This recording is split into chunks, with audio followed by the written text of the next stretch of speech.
साथियों नमस्कार, जय हिंद।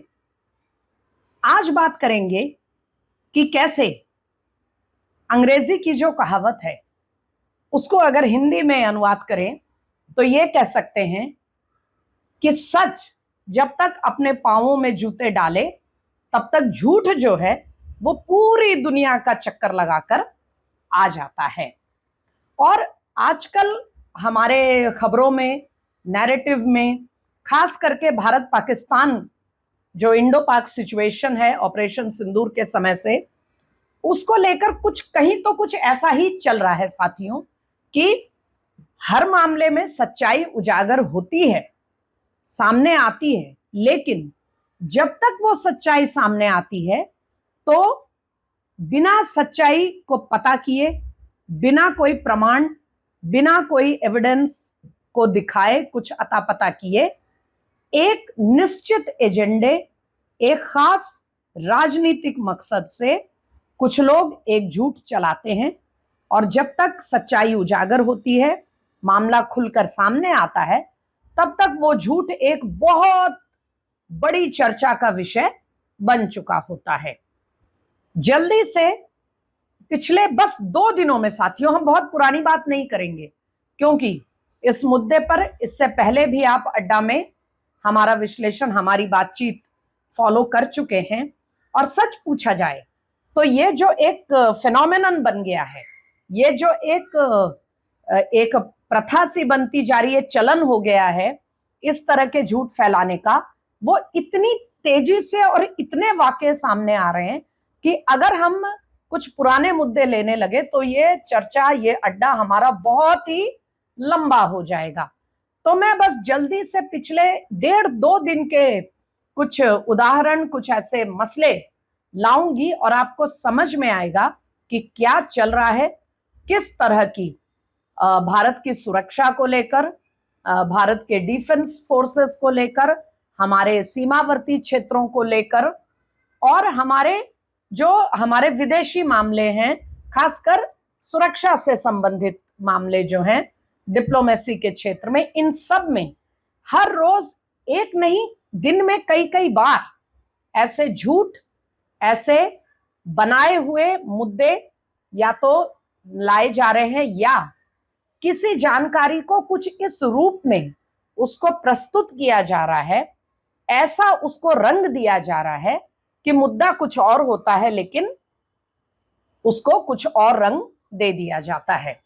तो साथियों, शुरुआत करते हैं एक ऐसी खबर से जो कुछ देर के लिए बहुत ही ज्यादा छाई रही हेडलाइंस में, सुर्खियों में।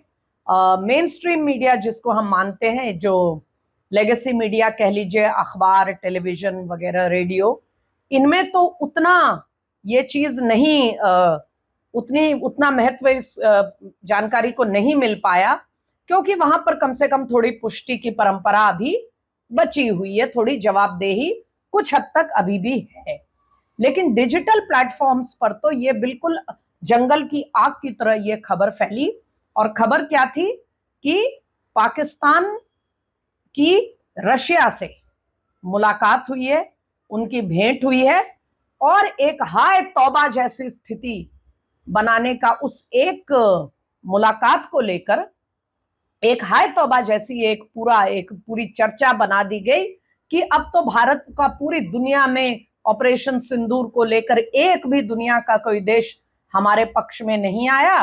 ले देकर एक रशिया हमारा पुराना, दशकों पुराना हमारा एक परमानेंट साथी था, नरेंद्र मोदी की नीतियों के चलते अब ये रशिया भी हमसे दूर हो चुका है और अब तो रशिया ने पाला बदल लिया, वो पूरी तरह पाकिस्तान को समर्थन करने पे आ गया है और अलग अलग किस्म के की राशि उसमें कोट की जाने लगी कि इतने बिलियन और इतना उसको सहायता देने के लिए रशिया ने एश्योर किया है। और अब तो हम पूरी तरह से दुनिया में आइसोलेट हो चुके हैं, अलग थलग पड़ चुके हैं।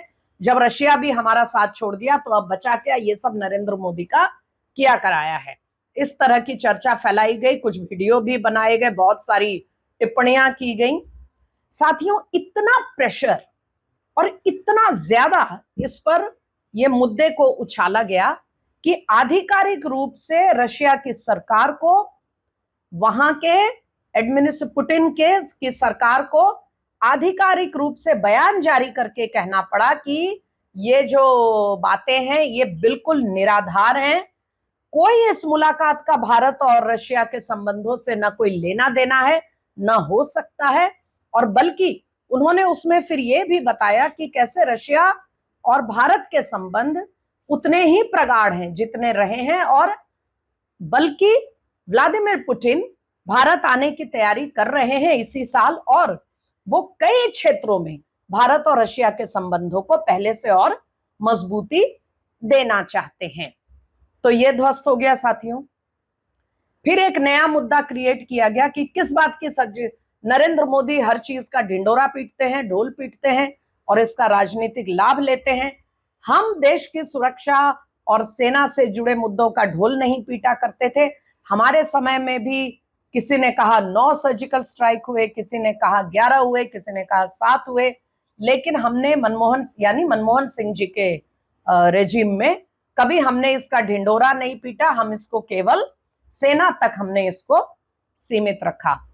चलिए, ये भी एक मुद्दा तैयार किया गया। आप सब जानते हैं कि ये पहले भी जब सर्जिकल स्ट्राइक उरी की हुई थी तब भी ये एक नैरेटिव चलाया गया था, लेकिन फिर डीजीएमओ की तरफ से बिल्कुल स्पष्ट बयान आ गया कि इस तरह की बातों में ना जाएं। ऐसा कोई बयान जारी, ऐसा कोई सर्जिकल स्ट्राइक नहीं हुआ था। और इस समय भारत ने जो कदम उठाए या पहले जो सर्जिकल स्ट्राइक थी उसका यूपीए की रेजिम में अगर इस तरह का कोई एक्शन एलओसी पे लिया गया था तो उसको उससे जोड़कर देखना पूरी तरह गलत होगा और खतरनाक है, ऐसा नहीं करना चाहिए। चलिए, ये भी ध्वस्त हो गया, लेकिन जैसा मैंने आपको बताया ध्वस्त तो हो गया आधिकारिक रूप से, पर दिन भर इस चीज को पीट पीट कर एक नैरेटिव चलाया गया। उसके बाद हम आते हैं साथियों, ये रशिया की बात मैंने आपको बताई, सर्जिकल स्ट्राइक की बात बताई। अब हम आते हैं देसी कुछ राजनीतिक मसलों पर। और आप सब इस चीज को लेकर अगर थोड़ी देर भी आप 24 घंटे में कुछ मिनट के लिए भी आप सोशल मीडिया की ओर देखते हैं, और तो आपने देखा होगा कि एक अचानक से एक विवाद उत्पन्न किया गया कि भाजपा जो है ऑपरेशन सिंदूर का राजनीतिक लाभ लेने के मकसद से एक नया अभियान भारतीय जनता पार्टी शुरू कर रही है कि उसके लोग जो हैं वो घर घर जाकर के सिंदूर देंगे उपहार के तौर पे लोगों को। फिर इसके तमाम दर्जनों इसके इंटरप्रिटेशंस निकाले गए। कहा गया कि ये किस तरह से भारतीय संस्कृति का मखौल है, सिंदूर को अपमानित करने की कोशिश है। क्या आप किसी के घर जाएंगे तो क्या कोई महिला किसी राजनीतिक कार्यकर्ता के हाथ से सिंदूर ले सकती है? क्या इससे सिंदूर का जो एक डिग्निटी है, एक सिंदूर का की जो परंपरा, जो महत्व है उसका, इस पर किस तरह से मजाक इसका बनाया जा रहा है और भाजपा का दिमाग खराब हो गया वगैरह वगैरह। और प्रधानमंत्री पे और अन्य पार्टी नेताओं पर बहुत सारी टिप्पणियां की गई। यहां तक कि विपक्ष के बड़े बड़े नेताओं ने इस पर रिएक्शन दे दिया, प्रतिक्रियाएं आ गई, वीडियो बना के रिएक्शन दिया गया और बहुत ही कड़े शब्दों में, तीखे शब्दों में इस पर राजनीतिक हमले हुए। अब साथियों, इसमें कोई शक नहीं है कि अचानक देश के किसी भी व्यक्ति को, किसी भी नागरिक को, खास करके हिंदू समाज से जुड़े लोग जो हैं, उनको अगर ये सुनने में आएगा कि किसी भी पार्टी के, भाजपा या कोई भी हो, किसी भी पार्टी के कार्यकर्ता आपके दरवाजे पे आ रहे और आपको सिंदूर भेंट करेंगे, तो निश्चित रूप से इससे एक असहजता की भावना आती है। ये अजीब सा लगता है कि ये कैसा राजनीतिक अभियान है। आप किसी के हाथ में तिरंगा दे सकते हैं, आप पार्टी, आप कोई राजनीतिक वो दे सकते हैं, लेकिन सिंदूर देने का एक अलग ही, एक इसका कल्चरल, एक धार्मिक, एक सांस्कृतिक महत्व है कि सिंदूर किस स्थिति में दिया जाता है। ये कोई उपहार की इस तरह की चीज ऐसे नहीं, राजनीतिक मकसद से नहीं की जा सकती। तो इसमें आम लोगों की प्रतिक्रिया भी आने लगी, क्योंकि उन्होंने जो राजनीतिक कैंपेन चल रहा था उसी को देखकर फॉलो किया। लेकिन बात यह है कि क्या ऐसा कोई अभियान प्लान हुआ था क्या? बहुत कम शब्दों में जल्दी से बताऊंगी साथियों इसकी जेनेसिस, इसके पीछे पृष्ठभूमि क्या है?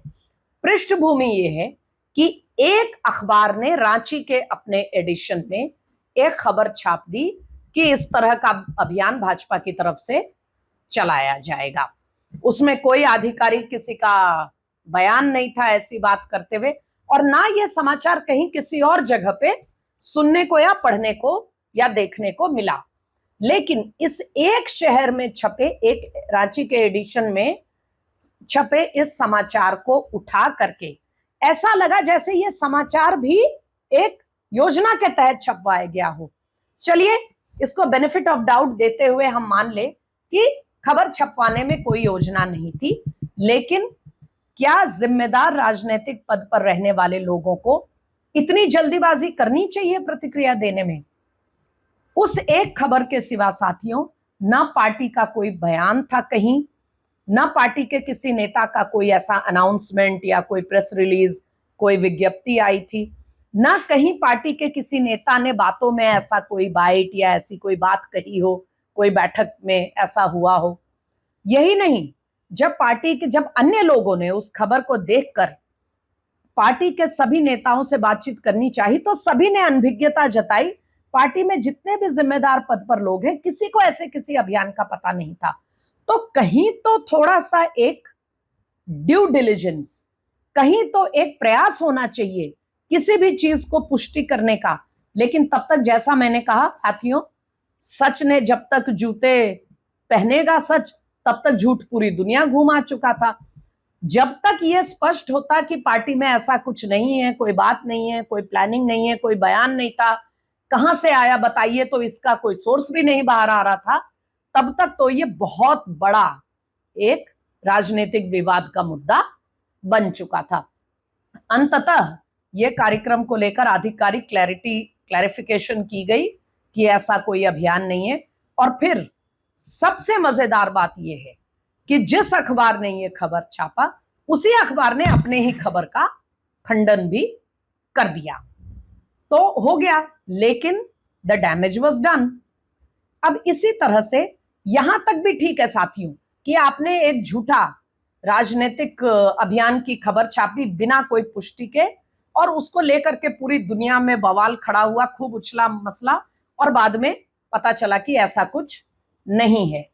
लेकिन बेशक ये बेहद गैर जिम्मेदाराना पत्रकारिता का ये उदाहरण है, और उससे भी ज्यादा गैर जिम्मेदाराना उन नेताओं की प्रतिक्रिया है जिन्होंने बिना कुछ पुष्टि और अता पता किए तुरंत दे जंप्ड ऑन इट, उन्होंने वो इसको उछालने के लिए कूद पड़े।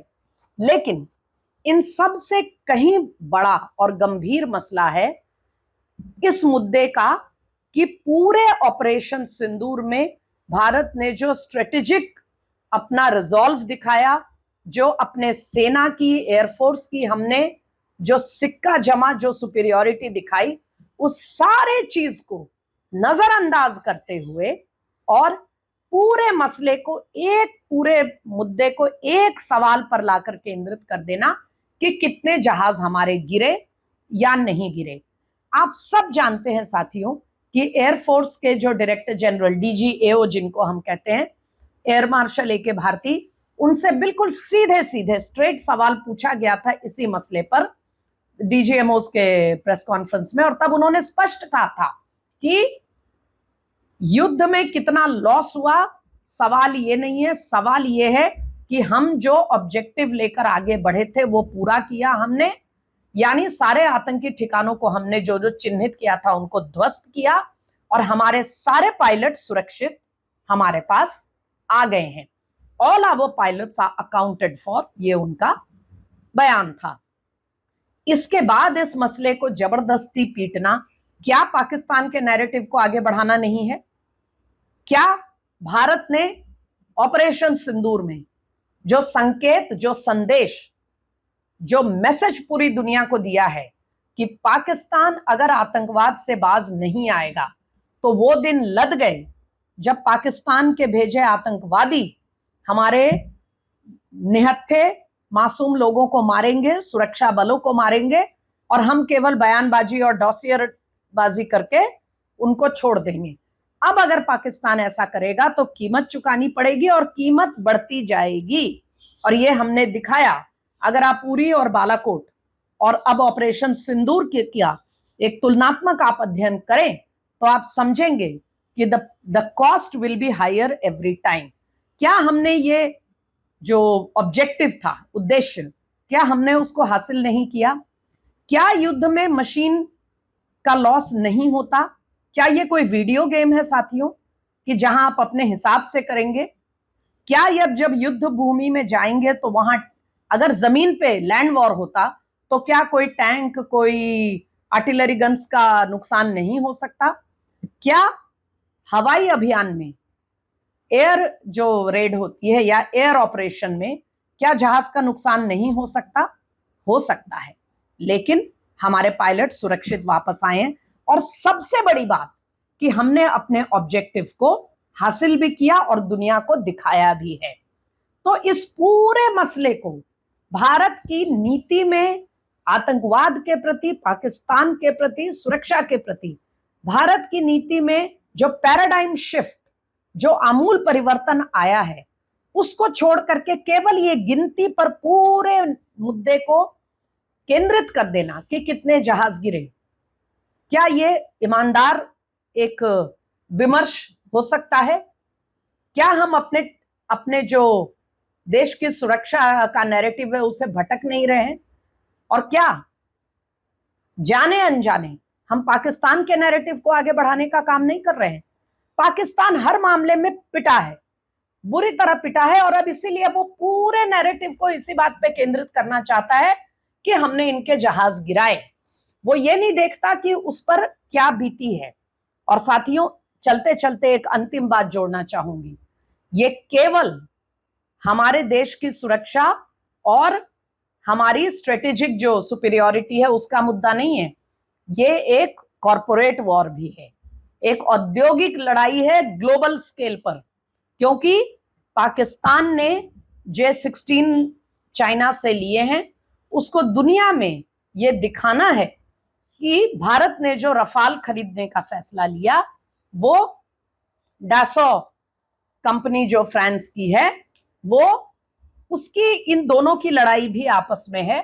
और इन सब चीजों को आगे बढ़ाने वाले या तो इतनी गहराई से सोच नहीं रहे हैं कि वो एक कॉर्पोरेट वॉर में खिलौना, एक मोहरा बन रहे हैं, या शायद भगवान न करे वो जानबूझकर इसमें मोहरा बन रहे हैं।